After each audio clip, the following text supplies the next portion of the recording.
So I look to the Lord in prayer. And Donna, could you open us with a word of prayer?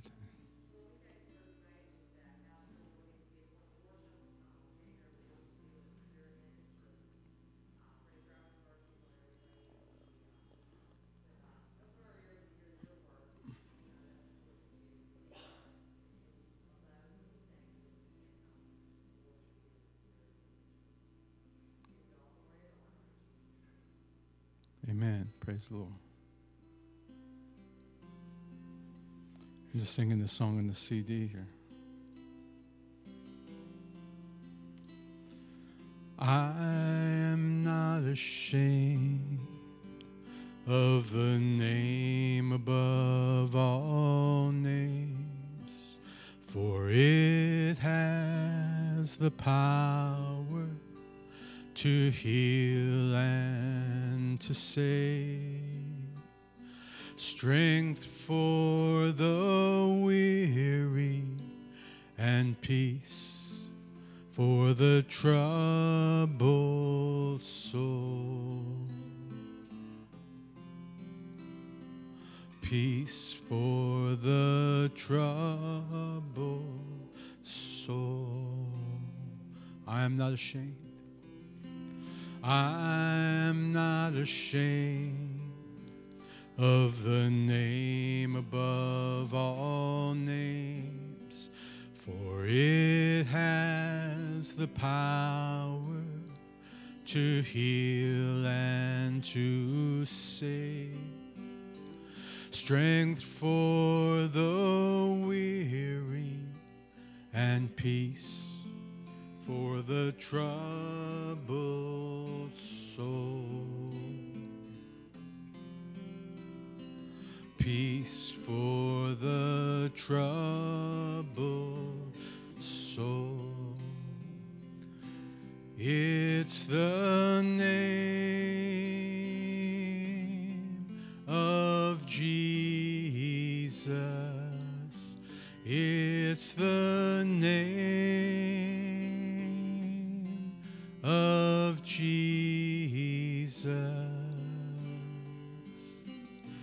Mightier than mountains, he lives among the weak.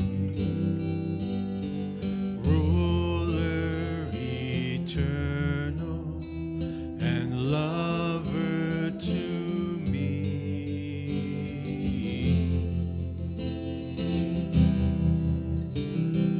Jesus, the name above all. Mightier than mountains, he lives among the weak. Ruler eternal and lover to me.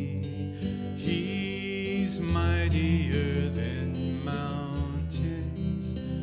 He lives among the weak. Ruler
see you high lifted up, shining in the light of your glory. Pour out your power and love as we sing, holy, holy, holy. You are holy, holy, holy. You are holy, holy, holy. You are holy, holy, holy. I want to see you. You are holy, holy, holy. You are holy, holy, holy. You are holy, holy, holy. I want to see you. Oh, come, all ye faithful, joyful and triumphant. Oh, come ye to Bethlehem.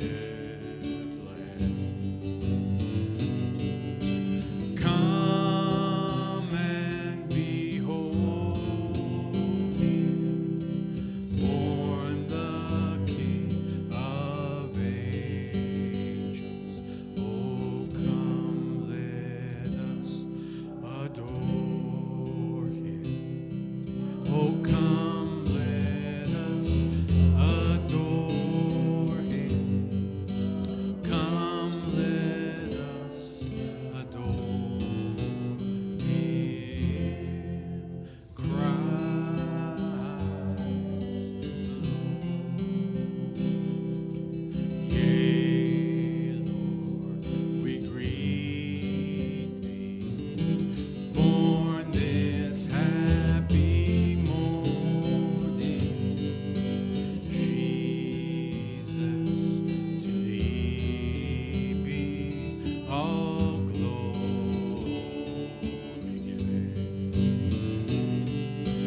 Word of the Father, now in flesh appearing. Oh, come, let us adore him. Oh, come, let us adore him. Oh, come, let us adore him. Christ the Lord. For he alone is worthy. For he alone is worthy. For he alone is worthy. Christ the Lord. Amen. You're worthy, O God. Thank you, Lord Jesus.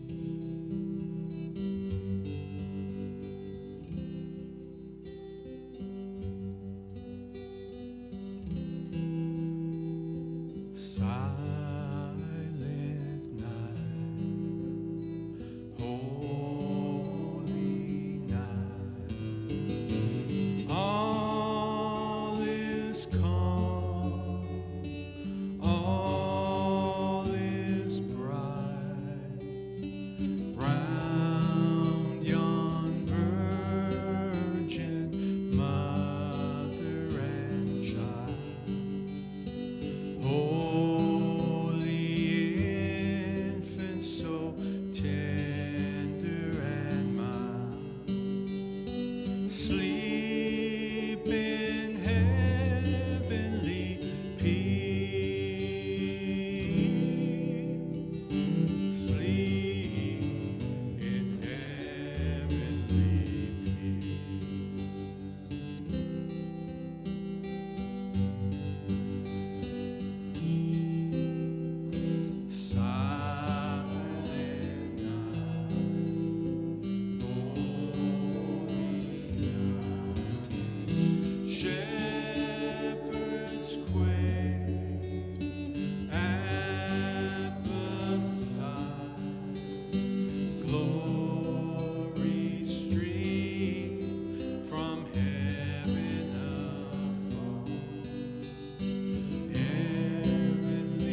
for praise. He's worthy. We'll shake somebody's hand and greet somebody in the name of the Lord.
Glad you all, here you go. Okay. I'm glad you all made it out, pressed your way out tonight. We wouldn't blame anybody for staying in. We'll try to get you guys out here before the snow starts.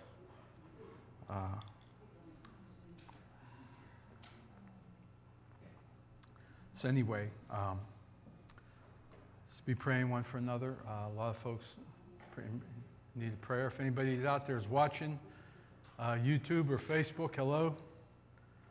If you're watching Facebook, you want to drop a little comment there to let us know you're there, we appreciate it. Anyway, here this evening, we're going to continue on with our study in the history of the church. Continue to pray for Brother Doug. We'll start his treatments on Monday, his radiation treatments. And Sister Lori she's home, and we're believing that her leg will heal up well and she'll be able to get a prosthesis so she can walk again. And we're trusting God for that. It's hard to believe it. We're just like a week and a half away from Christmas, right? We'll be having Christmas Eve service. That's a Sunday night. I like it when it comes on Sunday night, Christmas Eve, because we have our 6 o'clock service and get done early and get home so we can spend time with our family and so forth. So that's coming up. We will be having watch night service, New Year's Eve. We'll be meeting here at 10:30. That's a Sunday night also. We'll have service, see the new year in prayer, and blowing shofar and some hot dogs and sauerkraut afterwards. Invite somebody. And next Wednesday, a week from today, will be our open door luncheon / Christmas luncheon. So we'll be looking forward to that. So keep that in your prayers also. And looking for a great time there too. Okay, matter of fact, I got to get that in the paper. I got to contact Carol. Anyway, okay. Anything else? Again, keep some of the older ones. When weather gets like this, it gets kind of tough for some folks. What's that? Right. I'm learning as I get older. I'm learning to really appreciate railings. Okay.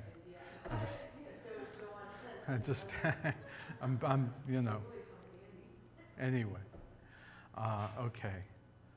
Now I kept threatening for the last couple of weeks. I was going to tell you my monastery story.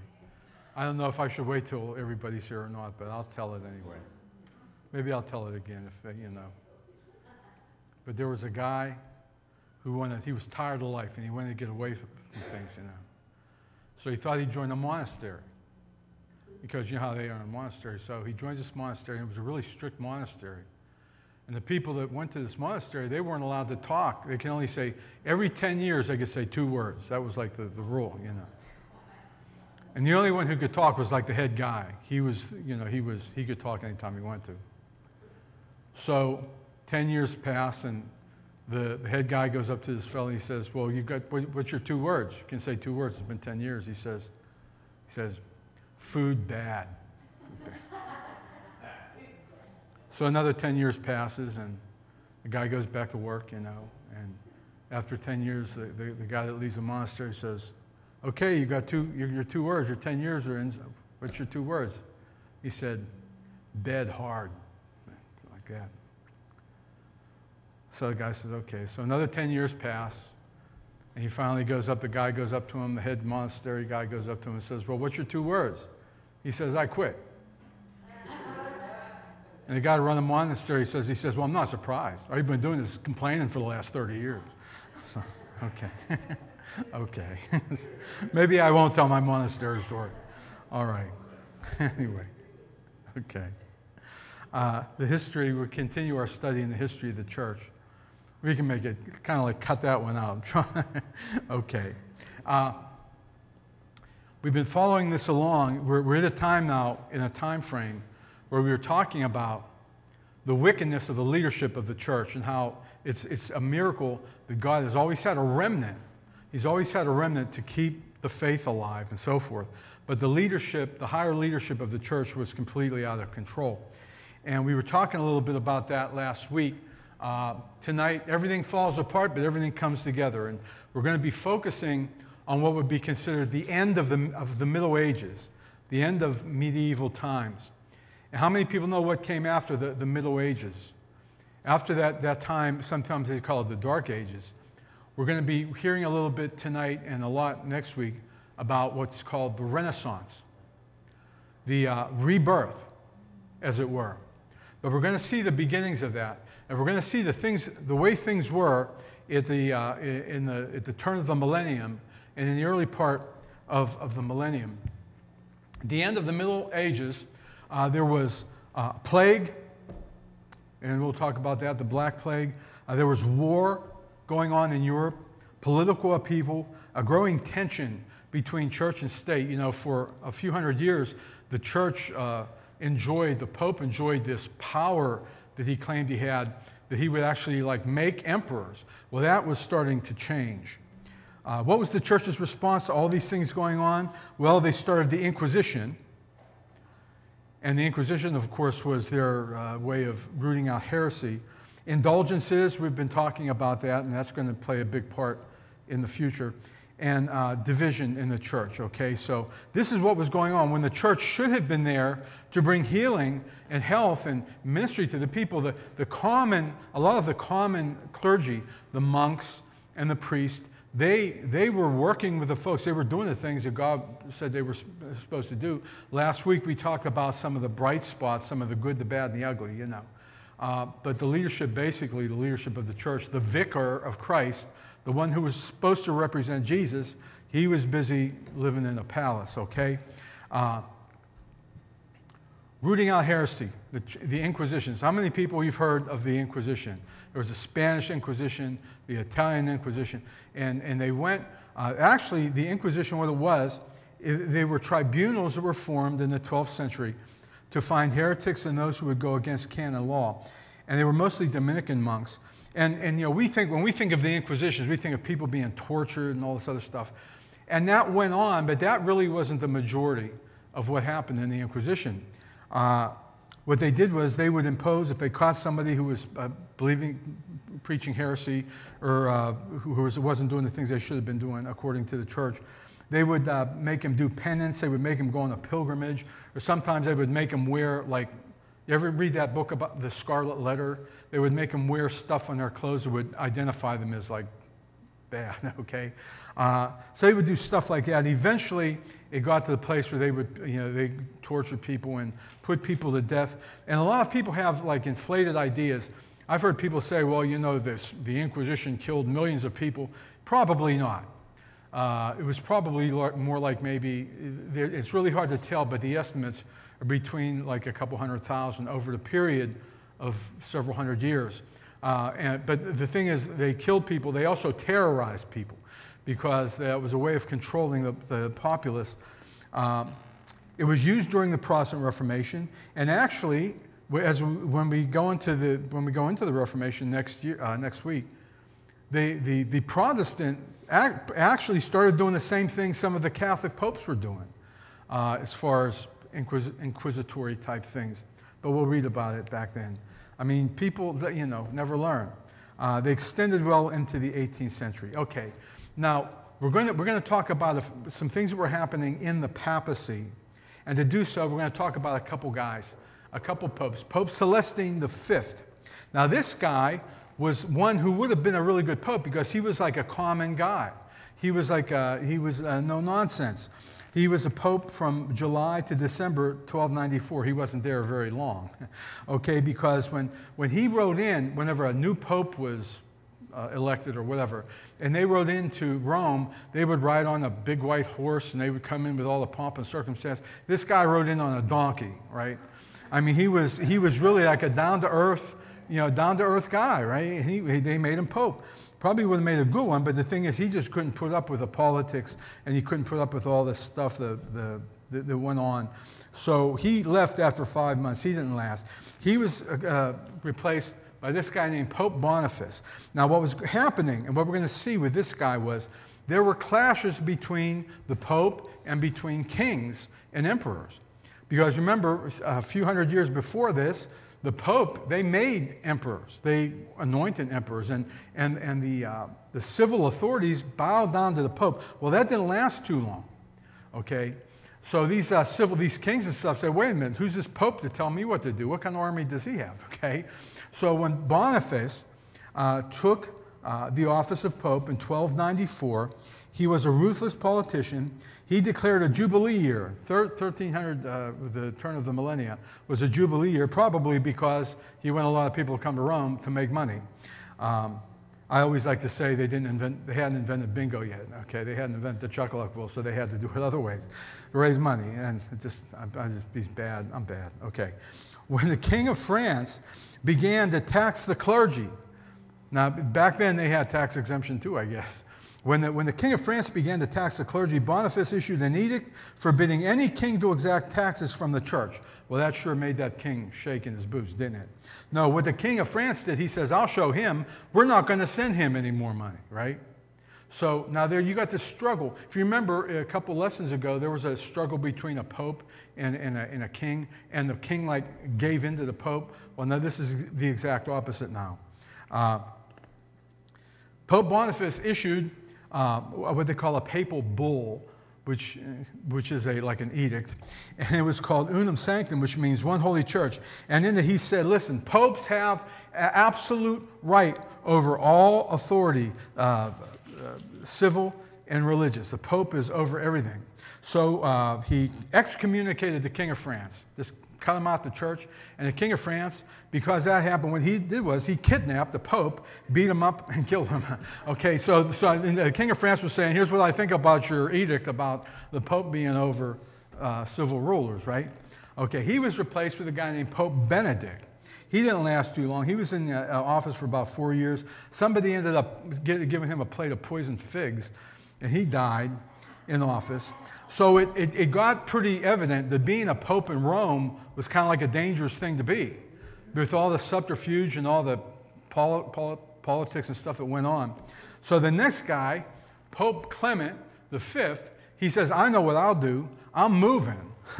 Okay, so he left Rome, and he transferred the papacy, the headquarters, to Avignon, France. So instead of the Pope being living in Rome, he lived in France. And this is what was called, or this was like the beginning of what would be called the Western Schism, and we'll talk about that in a little bit. Avignon would be the seat of the papacy from 1309 to 1377. And we see the church was losing its hold over the emperors. And I'll tell you one thing, when the popes lived in Avignon, they lived big. They lived big. They weren't the humble servants of Christ. They had everything going for them, all right? So what's going on here in the world? There was political and ecclesiastical turmoil. Bishops openly sold positions of leadership to the highest bidders. Friars freely hawked indulgences to the superstitious population to make money. Priests and monks became notorious womanizers. The celibate were few and far between. The Inquisition became a witch hunt. The time was called the Babylonian captivity of the church because the Pope had left Rome.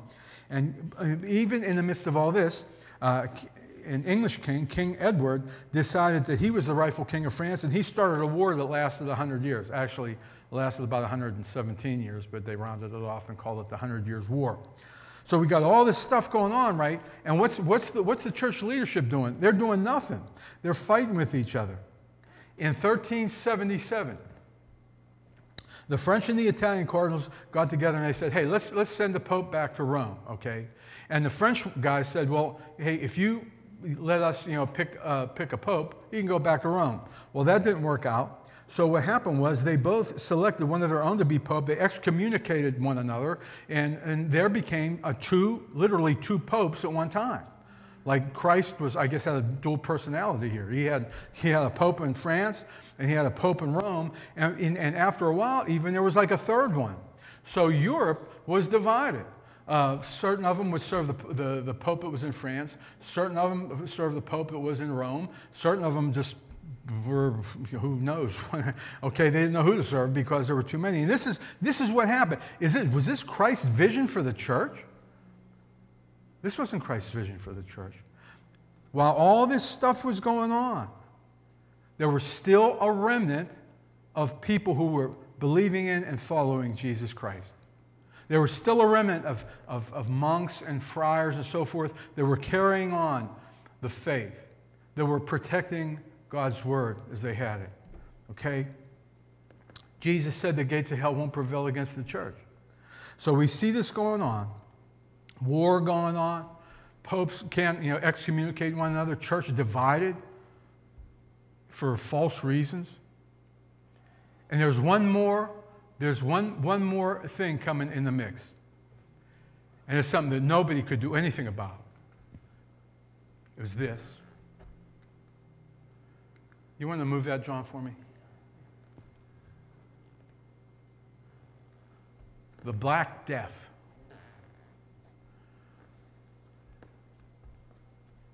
While popes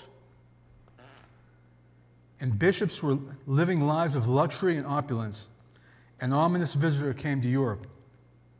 It was imported on cargo ships from the east and transported along the Silk Road because they were trading now with folks in the Far East from China.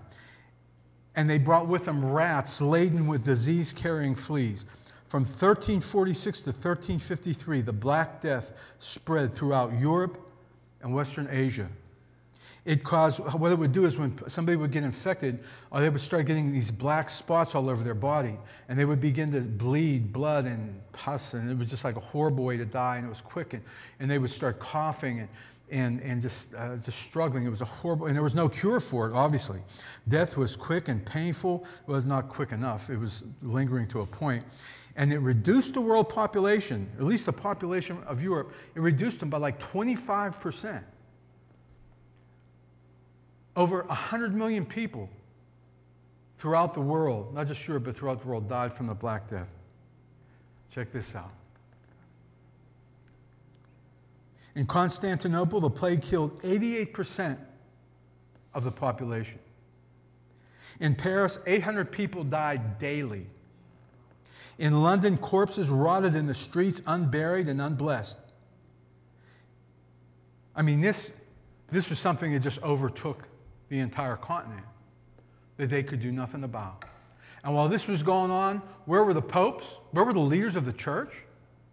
They were fighting over who was supposed to be the best. The common clergy, many of them went out and they ministered to the people. Many of them suffered too.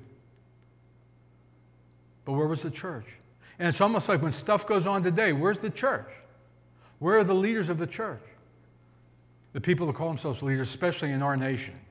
Not so much in other places. But in our nation where there's such opulence and such wealth and people, they're flying around in their own jets. People send them offerings, and I'm not going to get off on that, but it's really pretty much what was going on there. All these people were dying.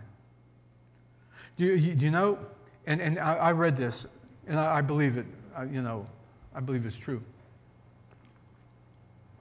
Ever hear Ring Around a Rosie? Ring around a rosy, pocket full of puss. You ever hear that? That came from, what I read about this in an article about this. They said that it smelled so bad because everybody dying. People would have flowers. They would carry flowers with them to smell flowers, pocket full of posies. And they said, when they say ashes, ashes, we all fall down. We were little kids, right? Well, what they did was, that wasn't ashes, that was achu, because when they said when people were getting near death, they would start coughing, it would sound like they were sneezing. So they would say, ring around a rosy, pocket full of posies, achu, achu, we all fall down. So I read that somewhere, all right. It just decimated the population. Eventually, the plague ended. It kind of burned itself out. Now, there have been other outbreaks of it throughout history, but the major outbreak that we're talking about, the rats died, and it just ended of its own accord. There was, again, still pockets of it here and there. Many believed it was a judgment from God, and it might very well have been. Many blamed the Jews and inflicted harsh punishment on them because they were blaming them for everything. The common people grew more alienated with the church. Why? Because the church wasn't there for them. While these wealthy rulers, these church leaders that just were dripping with wealth, ignored what was happening to the common people. There had to be a change. Where's the church? Where's the followers of Jesus? While the popes and councils were excommunicating one another's followers, God had a remnant of true believers. The common people grew more and more cynical toward the church. In the 15th century, light began shining in the darkest of ages. It was like a light at the end of the tunnel. There was light. There was hope. It wasn't coming from the Vatican. It wasn't coming from Avignon. The morning stars of the Reformation came forth. Now, what we're going to be reading here and then next week, we're going to be reading about the transformation from the Dark Ages to what is called the Renaissance, or the rebirth. That's what that word means. It was like a rebirth in the earth, where for like almost 1,000 years, they were kept in darkness by the ones who should have shown them light. Now God is going to start raising some folks up. And we're going to talk about a few folks here tonight that God used to bring light and life to the church. Okay? The first one is a fellow named John Wycliffe, or Wycliffe. He was an Englishman. He was a philosophy professor at Oxford University. He believed that the word church didn't really have anything to do with buildings, didn't have anything to do with popes and bishops, but church was people. And one of the things we're going to learn when we talk about the Renaissance, and getting into the Renaissance, we'll do that next week. The Renaissance was a time where people started focusing on the needs of men. It was like centered, it was like a man-centered philosophy. Now to us that sounds kind of bad because they're focusing on man instead of God. But it wasn't like that. In the Renaissance, there's what they called Renaissance humanism. Now when you hear the word humanism, the first thing you think of is, well, there's secular humanism, and then there was Renaissance humanism. Renaissance humanism saw man in the light of his Creator. Really the way I think it was supposed to be. When Jesus came here, he came here as a man. He came here as a human being. He validated humanity by becoming one of us. And in the Renaissance, instead of telling people, well, you got to go to church and you got to be baptized and you got to put your money in and buy indulgences, instead of that, they began to realize that the Bible teaches that we can have a personal relationship with God. They weren't taught that in the Dark Ages. They weren't taught that in the medieval times. And with John Wycliffe, he felt very, very strongly that every believer should have a copy of the Scriptures. That was something that was illegal. The Catholic Church would never have allowed the people to have the Bible in their own language. But John Wycliffe said, you know what? It's important for every man, every woman, every child to, number one, learn how to read, because we're going to find out in the Renaissance is like education. There was a premium placed on the education of the common people. Sure, all the wealthy folks, they had education, they had money, they could go to college, but to bring education to the common person so they could read and understand. So it was John Wycliffe's vision to be able to have a Bible in the vernacular of the people that they could read for themselves. Just imagine that. Could you imagine what it would be like if we couldn't read a Bible? I mean, thank God. Man, we got Bibles all over the place, man. We probably got Bibles stacked up, collecting dust. But in those days, number one, they couldn't afford it. Number two, a lot of them couldn't read, and it was illegal.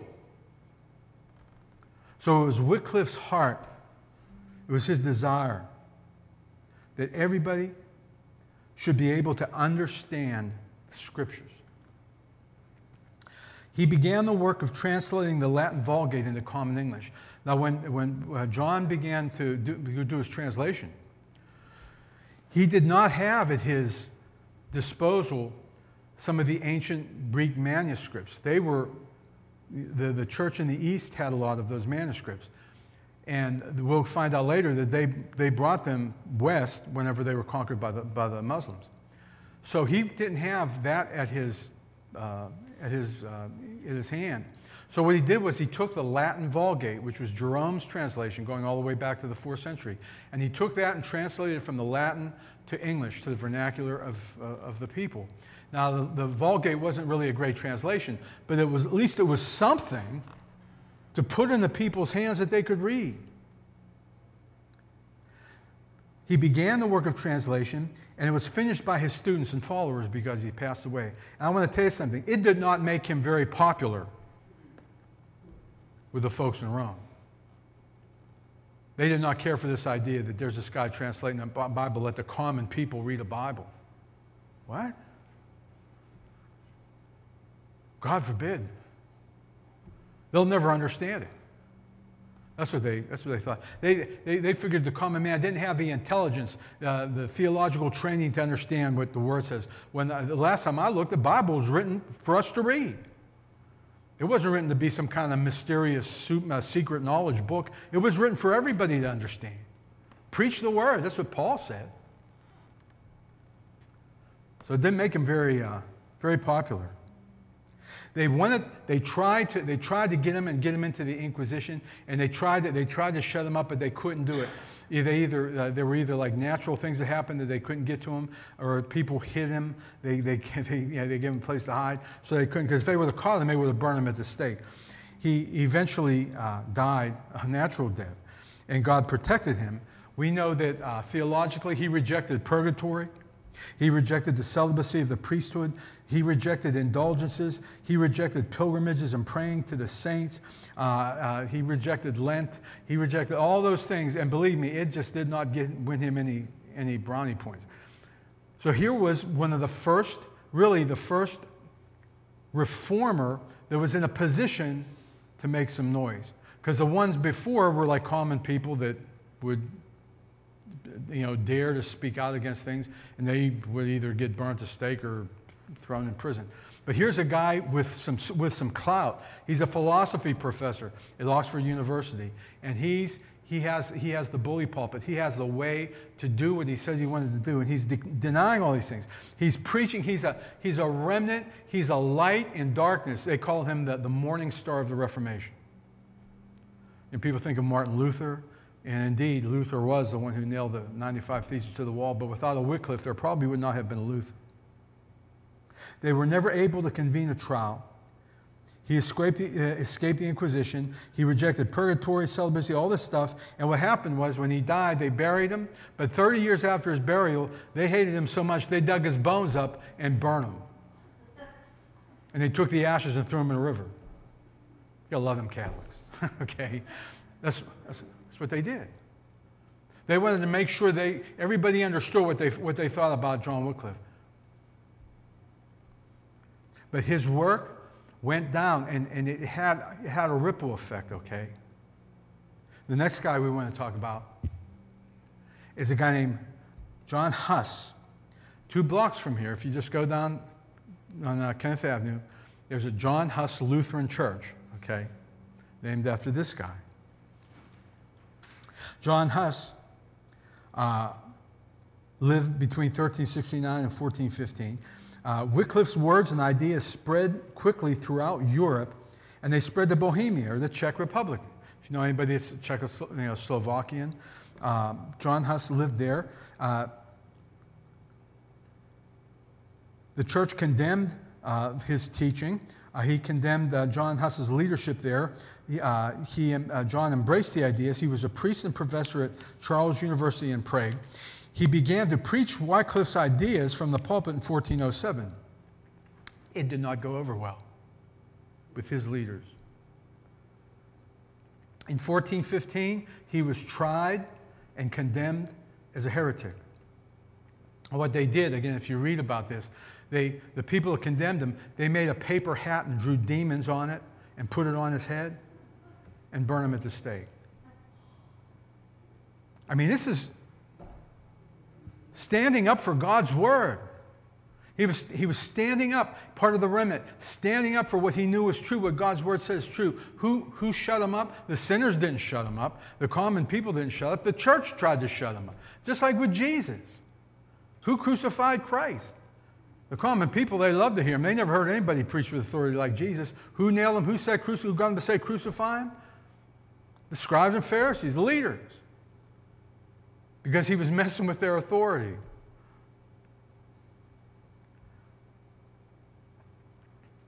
The same council that condemned him to death was the one when the papacy got put back in Rome and they went back to just having one pope, right?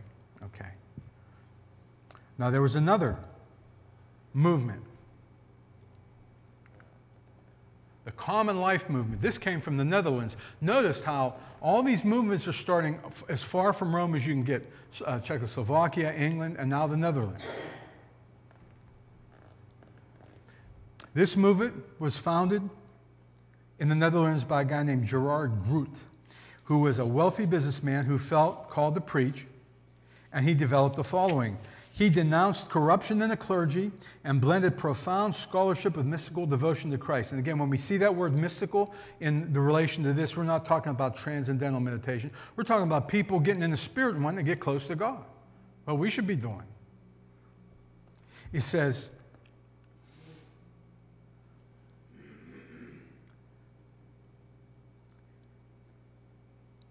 they denounced corruption of the clergy and blended profound scholarship with mystical devotion to Christ. The most famous of this group was a guy named Thomas à Kempis. I'm sure you probably have heard that name.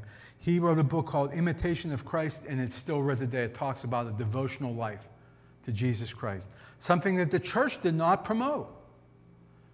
Their devotion was put money in the tin, penance, say your Our Father, Hail Mary, and make sure you come to church every Sunday. Now these were all all working together to bring about the Reformation that we're going to talk about next week. The seeds of a new birth. In 1453, Constantinople was conquered by the Muslims. Many of the Eastern scholars fled to the West and brought with them the ancient Greek manuscripts and writings. For the first time, Western Christian scholars had access to ancient Greek manuscripts of the New Testament. This sparked a new interest in the West with Greek culture and a renaissance or rebirth of practical language and actions. The focus was the common man. This was termed Renaissance humanism and began a rebirth in all areas of society and culture, including the church. The common man now could have a personal relationship with God apart from church sacraments. In 1453, probably one of the greatest inventions, if not one of the greatest events of all of mankind, when Johann Gutenberg found out he could make little metal printing type, and they could print the invention of the printing press. What a marvelous! I mean, this just like opened up the floodgates, because now books were cheaper. Up until that point, everything had to be copied by hand, and the common person couldn't afford a book. But now they were made, they could be affordable, they could print them, they were made cheaper, they could make more of them. Man, the printing press, what an invention. It says, Gutenberg invented the movable type printing press, perhaps one of the greatest inventions of all history, and enabled printers to mass produce works of literature. And what was the first book that he printed? It was the Bible. While the Pope supported the new art, there was kind of a refreshing thing with culture. They neglected the scriptures. They still don't want people to have the Bible. Well, Renaissance humanism was the seed of the Reformation and the age of enlightenment that carried both positive and negative influences. And we're going to talk, as we go through history, we're going to talk about the Renaissance humanism as opposed to secular humanism. If you want to see, and I've said this, and we'll probably talk about this when we get there, if you want to see a good example of the difference between Renaissance humanism and secular humanism, look at like the American Revolution and the French Revolution. The American Revolution, our founding fathers, they said, in God we trust. And even Thomas Jefferson, who was a deist, he wasn't a Christian, he recognized that there was a creator, nature's God. The French Revolution, on the other hand, they wanted to wipe out any vestige of faith in any God. They tried to reorder the calendar. They tried to make it, instead of 7 days, they were going to have 10 days a week and 3 weeks a month, and every couple of years they have another month. And name them. They wouldn't name them like after like religious things. They'd be named like flower and and stuff. And because they wanted to eliminate any thought of God. So you see the difference between the two, and we'll talk more about that when we get there. All right. Okay. The Renaissance. In the 14th to 17th centuries, a cultural bridge between the Middle Ages and modern times. Man is the measure of all things, and that's sort of like the philosophy. And again, in the Renaissance context, that's man is the measure of all things in the context of their creator. When God created us, he created us in his image. We are his representatives. So he promised us, he made promises to mankind. So everything, the earth, the universe was created for us. That's not an unbiblical position. There was a renewal of the study of history before the Middle Ages, an emphasis on education and learning. This was a spark of the Protestant Reformation. Renaissance humanists were not opposed to Christianity, but viewed it in a different light, in a better light than the Pope had for 1,000 years. Christianity was nothing more than a way to control people. But now they saw it as a way where people could get to know God. Some of the folks, some of the names of people that rise up during the Renaissance: Michelangelo, Da Vinci, Christopher Columbus, and all the explorers, discovery of the New World. And you know something, I always thought, and I was always taught this, I don't know if you guys were taught this or not. They always taught us that during the Dark Ages, the church leaders taught that the earth was flat. You ever hear that? That's not really true. There were people that thought the earth was flat. There's some people today that think that the earth is flat. And they're serious about it. Okay? I don't know. That wasn't the issue for the most part. People weren't worried about Christopher Columbus sailing off the edge of the earth. They used to tell us, they told him he would never come back and so forth. There were some who did hold that, but even ancient Greek philosophers knew that the earth was a ball. Here's the problem. When we see names up there like Galileo and Copernicus, they got themselves in trouble with the church, not because they were trying to deny a flat earth, but the teaching of the church and the belief of a lot of the scientists of that time was that the earth was the center, and everything went around the earth. They called it a geocentric universe. So the sun revolved around the earth, and everything revolved around the earth. And when these fellas came along, they said, hey, wait a minute. And they didn't have satellites to send up there to take pictures, right? But they did their calculations. They said, no, we go around the sun. Well, they didn't care for that at all, okay? But it was a time of enlightenment. It was a time of learning where truth began to rise above error. Discovery of the New World, printing, Galileo, Copernicus, and this fellow named Erasmus. You see that name, Erasmus? Now this is a big, he was a Renaissance humanist. But Desiderius Erasmus, he was born in Rotterdam, again, far away from Rome. He was the son of an unwed teenager and a promiscuous priest. His early teachers were members of the Common Life movement that we talked about before. They gave him a solid theological foundation. He entered the priesthood because he wanted to study Greek. He loved the Greek language. And he was disenchanted with the opulence of papacy. He was disenchanted with the church just like the other ones were. He had derision for the scholastics who would argue over things that had no bearing on anything. They would have major debates over how many angels could fit on the head of a pin. I mean, that's what, they didn't have anything better to think about. His major contribution, now see, again, this is all coming together. He was able to get a hold of some of these ancient manuscripts that nobody had access to except for the folks in the East. That's why they call, when you hear people talk about biblical translation, they talk about the Western texts and the Eastern texts. Well, he had access to the Eastern copies, the Eastern manuscripts. There was none of the original autographs, obviously, but they had scores and scores of copies of the New Testament and writings of the church fathers that quoted from the New Testament. So when Desiderius Erasmus got a hold of these things, he created, his major contribution was the creation of a Greek New Testament made from the best ancient manuscripts available. This New Testament was called the Textus Receptus, or the received text. Have you ever heard that word? If you ever hear anybody talk about Bible translations, King James guys, Textus Receptus. What came from this Renaissance humanist who felt that people ought to have a copy of the Bible. You see how God is shaping things up, how God is pulling the church out of the darkness and bringing light, getting scriptures in the hands of the common man, enabling people, unveiling these ancient texts that finally they could have a reliable copy of a Greek New Testament. All these things happened. It was just the calm before the storm. God was lining everything up. Jesus said, the gates of hell won't prevail against my church.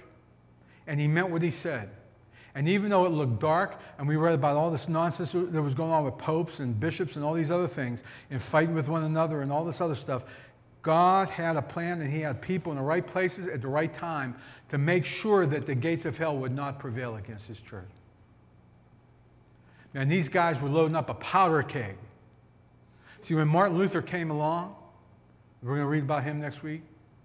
When he came along, man, he just lit the fuse. Because the groundwork had been made, the foundation of the Reformation, the foundation of freedom from all the darkness that went on for 1,000 years.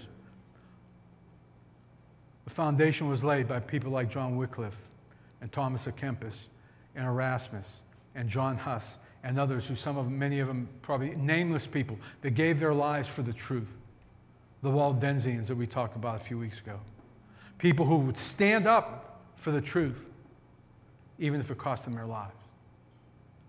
So next week we'll take this a step further. Anybody have any questions or comments? Or yes, John. I saw it gets removed here. I'm not sure.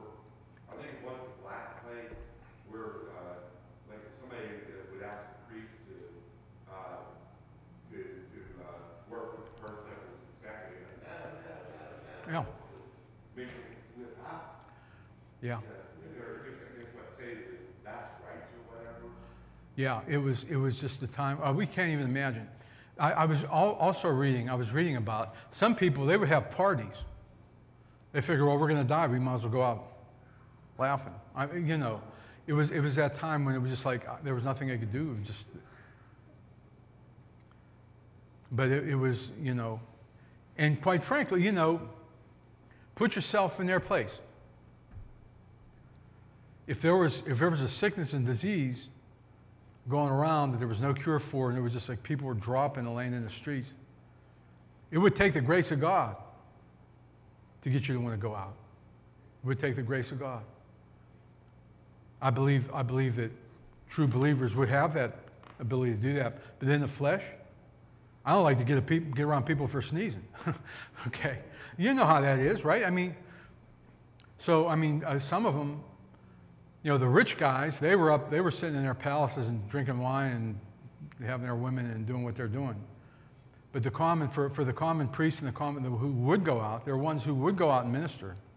You got to give them, say thank God for them, because there was a kind of time I don't think we've ever experienced that in modern time. I think the last bad disease was like the flu, and during World War I, during those years and so forth, there was typhoid and things like that.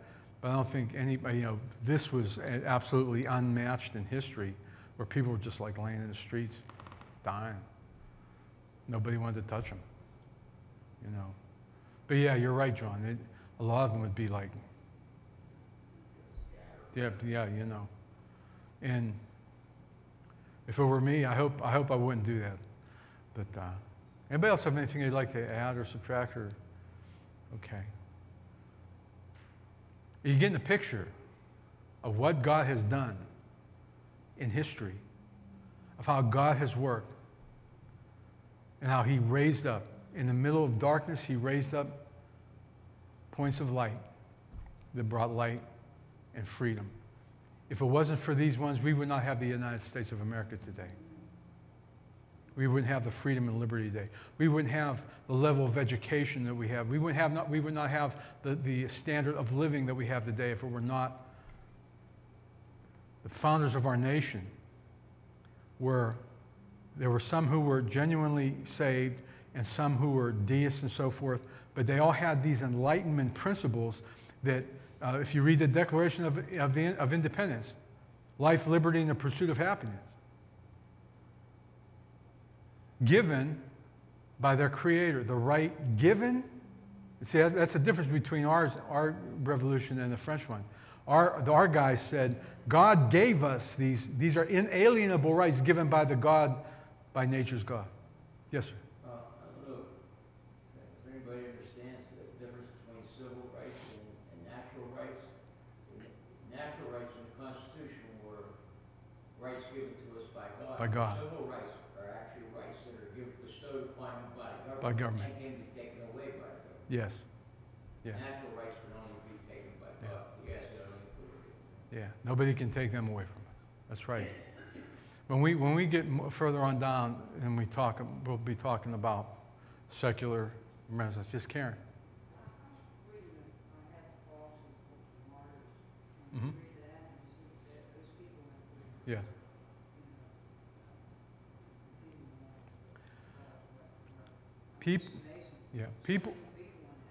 People burn at the stake, people put to death, and we're going to find out that the Protestants did that too.